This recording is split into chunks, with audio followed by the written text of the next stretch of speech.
Ada wali yang mampu menyingkap alam gaib hingga dinding dan kegelapan tidak menghalanginya untuk melihat apa yang dilakukan orang-orang di dalam rumah mereka.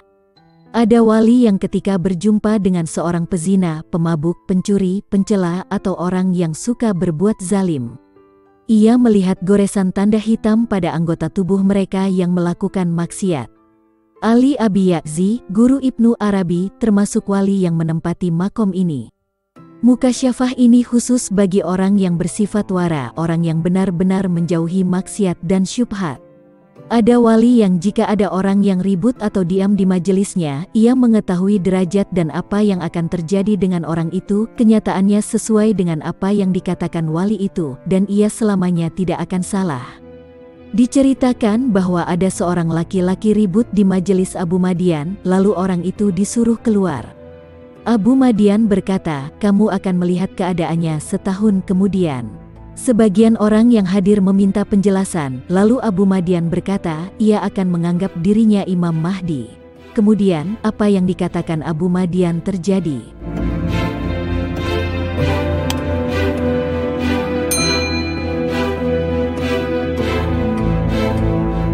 Ada wali yang tatkala bangun tidur, di hadapannya sudah tersedia minuman dari madu, susu, dan air, lalu ia meminumnya.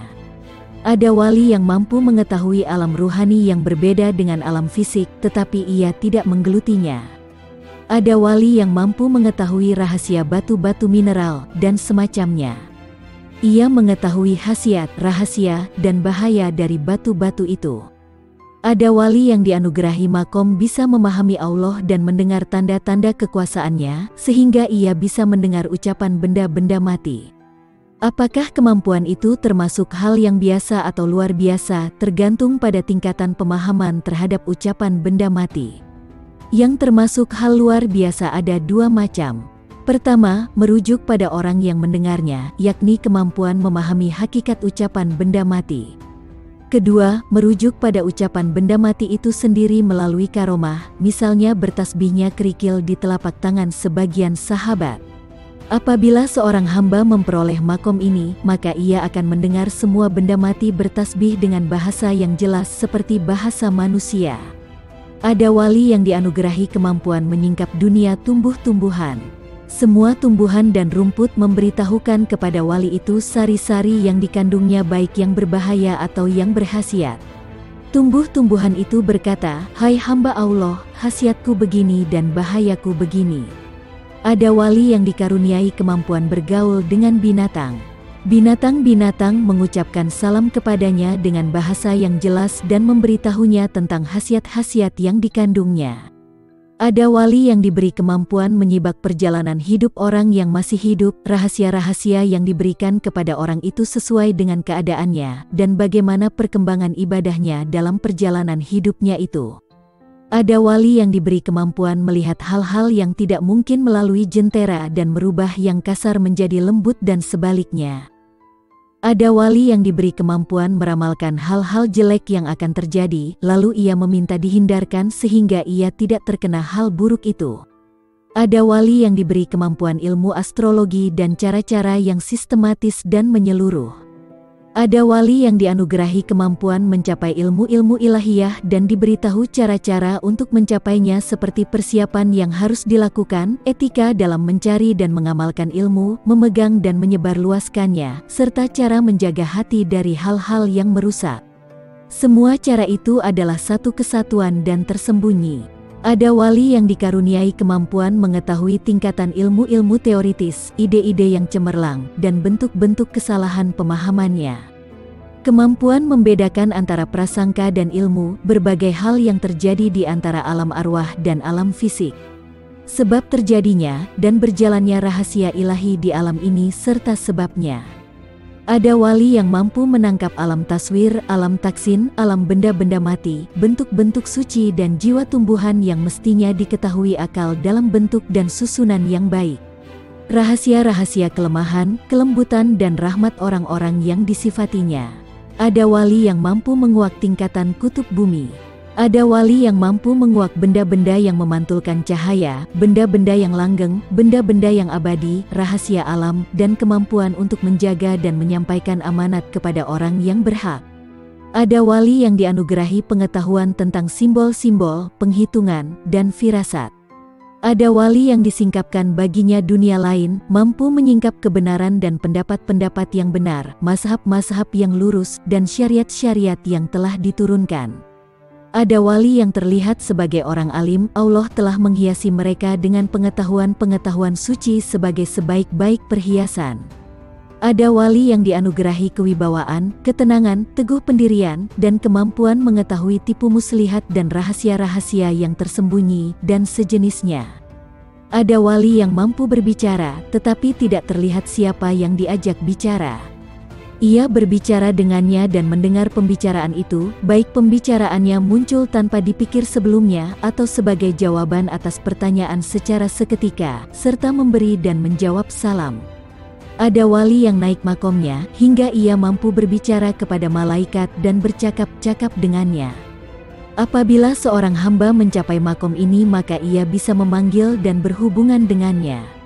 Apabila ia hanya berbicara kepadanya, maka malaikat tidak menjawabnya. Tetapi apabila pembicaraan antara mereka benar, mereka akan saling berbicara. Dan apabila ia mengalami hal tersebut, maka malaikat akan menolongnya. Ada wali yang mampu mengatakan sesuatu yang belum terjadi dan memberitakan hal-hal gaib sebelum tampak. Dalam hal ini ada 3 bentuk yang mungkin terjadi, berupa penyampaian, tulisan, dan pertemuan. Ibnu Mukhalat mengalami 3 hal tersebut. Ada wali yang disingkapkan baginya alam keraguan, kekurangan, kelemahan, dan rahasia-rahasia perbuatan. Ada wali yang diperlihatkan padanya alam jin dan tingkatan derajatnya, neraka beserta tingkatannya, dan tingkatan azabnya.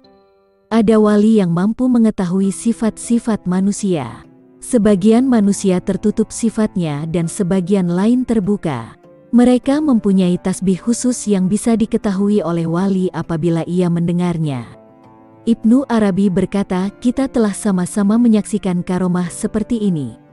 Sebagian wali menuju makom yang mulia sehingga ia mampu mengatakan, jadilah, maka sesuatu yang dikehendakinya itu terjadi dengan izin Allah. Makom ini sangat mulia dan merupakan bukti terbesar kewalian seseorang. Nabi Isa berkata, aku bisa menyembuhkan orang buta sejak lahir, dan orang yang berpenyakit lepra dan menghidupkan orang mati dengan izin Allah. Quran Surah Ali Imran. Masuk akal jika Allah memuliakan wali dengan memberinya karomah. Sesungguhnya karamah yang diterima seorang wali merupakan penghormatan kepada Nabi Muhammad. Karena wali tersebut telah mengikuti dan menjalankan ajaran-ajarannya, sehingga ia pantas mendapatkannya. Ada wali yang naik menuju alam gaib, lalu ia melihat di sebelah kanan alam itu ada sebuah pena yang menulis kejadian-kejadian di Lauh Mahfud dalam bentuk huruf-huruf yang bersyakal dan bertitik. Hal tersebut untuk membedakan beberapa bentuk dan jenis makhluk, seperti golongan manusia, makhluk berkaki 4, makhluk bersayap, macam-macam benda mati, hewan, tumbuh-tumbuhan, dan lain-lainnya. Orang yang mempunyai makom ini selalu berusaha menemukan pemilik huruf yang tertulis dalam susunan yang rapi tersebut. Apabila penelitiannya lama, padahal usianya pendek, maka Allah membuatnya rendah hati dan memohon kepada Allah untuk menghapuskannya. Ada wali yang menjaga diri dari makanan, minuman, dan baju yang syubhat tidak jelas kehalalan dan keharamannya, apalagi dari yang haram. Hal itu ditandai dengan tanda yang ditunjukkan Allah dalam dirinya atau dalam sesuatu yang haram dan syubhat itu.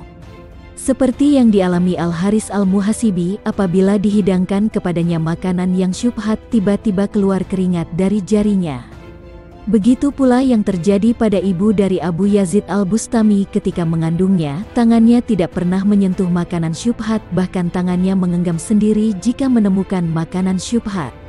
Wali lainnya merasa mual memakan makanan syubhat sehingga memuntahkannya kembali. Ada juga makanan syubhat di hadapan seorang wali berubah menjadi darah, ulat, berwarna hitam atau babi, dan lain-lain. Ada wali yang apabila menyentuh makanan yang sedikit, maka makanan itu menjadi banyak. Misalnya, seorang wali yang dikunjungi teman-temannya padahal ia hanya mempunyai 1 makanan saja. Lalu ia mengiris roti dan menutupinya dengan kain. Maka mereka pun memakan roti itu sampai kenyang padahal roti itu tetap seperti semula tidak berkurang. Karomah ini merupakan warisan Nabi Muhammad. Contoh lainnya adalah yang terjadi pada Abu Abdillah Al-Tawadi yang membawa secarik kain dan memegang sisinya, kemudian ia menunjukkan ujungnya kepada penjahit sambil berkata kepadanya, "Ambillah kain ini sehingga cukup untuk orang banyak." Kain itu lalu diambil tapi tetap tidak habis-habis dengan izin Allah. Lalu penjahit itu berkata, "Kain ini tidak habis-habis." Lalu Abu Abdillah melemparkan kain itu dan berkata, "Sudah cukup." Ada wali yang mampu menjadikan satu macam makanan dalam piring menjadi bermacam-macam sesuai dengan keinginan orang yang ada. Hal ini pernah terjadi pada salah seorang guru Abu Madian dalam suatu perjalanan. Ia bertemu dengan seorang laki-laki, lalu berjalan bersamanya sebentar dan ia masuk ke rumah perempuan tua di sebuah gua. Sore harinya, ia kembali lagi ke perempuan tua itu dan duduk di sampingnya sampai putra perempuan itu datang. Anak itu mengucapkan salam kepadanya, lalu perempuan tua itu menghidangkan nampan berisi piring dan roti.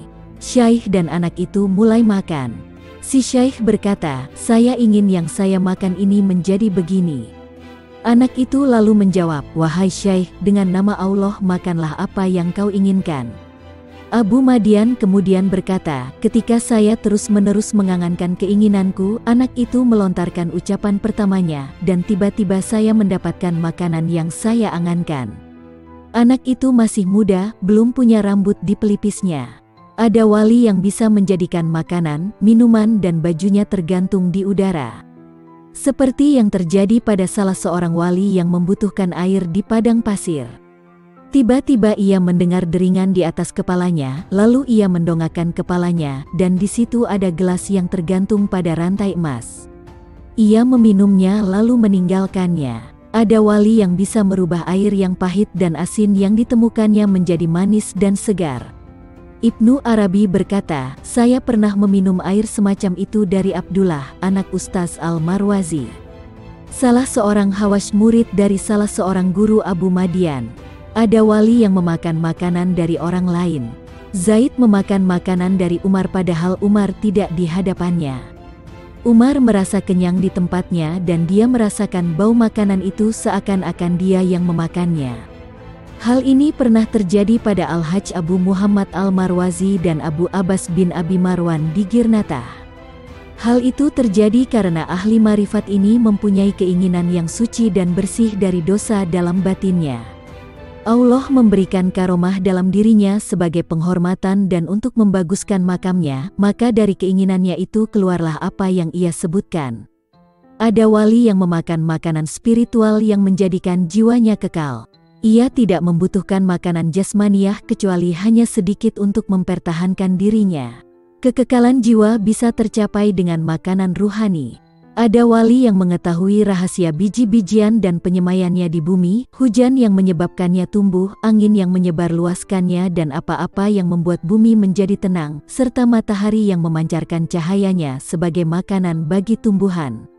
Makanan itu mengandung kesempurnaan seperti yang diusahakan manusia. Pengetahuan tentang ini adalah ilmu yang mulia dan bernilai tinggi yang Allah berikan kepada para walinya. Ada wali yang dikaruniai kemampuan mengetahui hakikat bumi, lapisan-lapisan, dan rahasia-rahasianya, serta segala hukum alam yang ditetapkan oleh Allah secara terperinci. Ada wali yang dibukakan kepadanya alam malakut, rahasia kehidupan, dan pengetahuan yang tersembunyi di dalam air, sehingga ia bisa mengetahui kehidupan yang kasat dan tak kasat mata dan mampu merasakan hal-hal yang berbahaya dan zat-zat yang ada di laut. Ada wali yang mengetahui segala tingkat ilmu, kegunaannya di dunia, siapa yang memiliki dan tidak memilikinya, dan lain-lain. Ada wali yang bisa berjalan di udara. Hal tersebut dialami oleh banyak wali.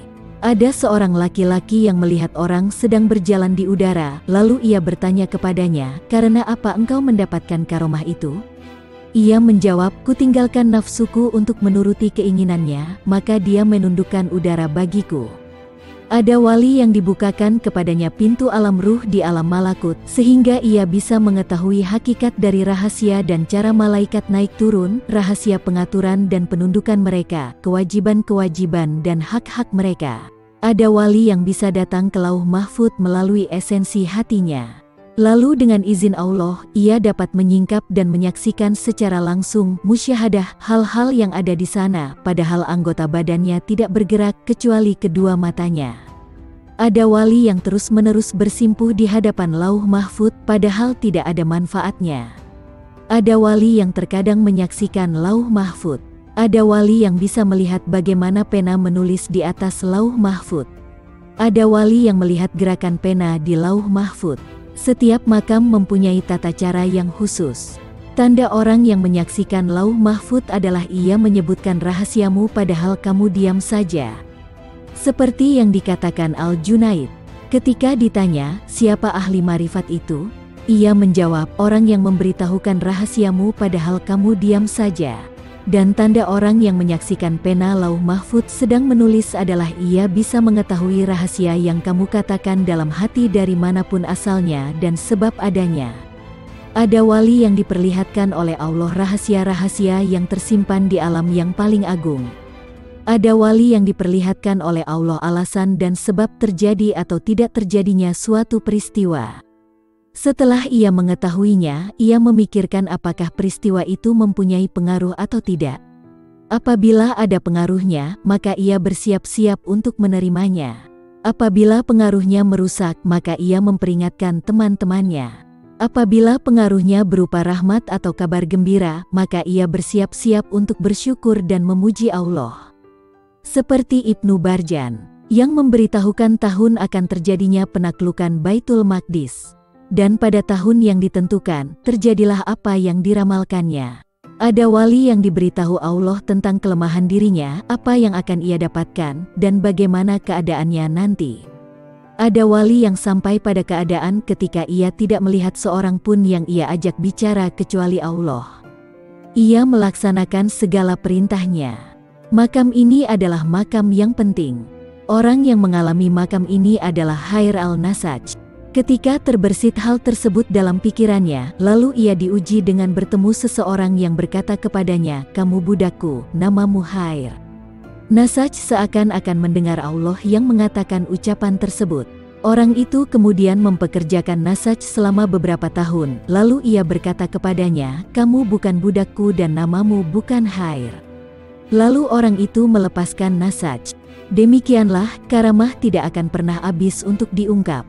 Karamah-karamah yang disebutkan di atas cukup untuk mencapai tujuan, yaitu agar manusia tidak meremehkan para wali, bersopan santun kepada mereka apabila mendengar perkataan, perbuatan atau keadaan mereka, mematuhi perkataan mereka meskipun belum paham, dan berdamai dengan mereka supaya selamat. Apabila engkau mendengar rahasia Allah yang tersembunyi dalam diri makhluk yang dipilih sesuai dengan kehendaknya, maka terimalah dan percayailah, jika tidak, maka kamu tidak akan mendapat kebaikan.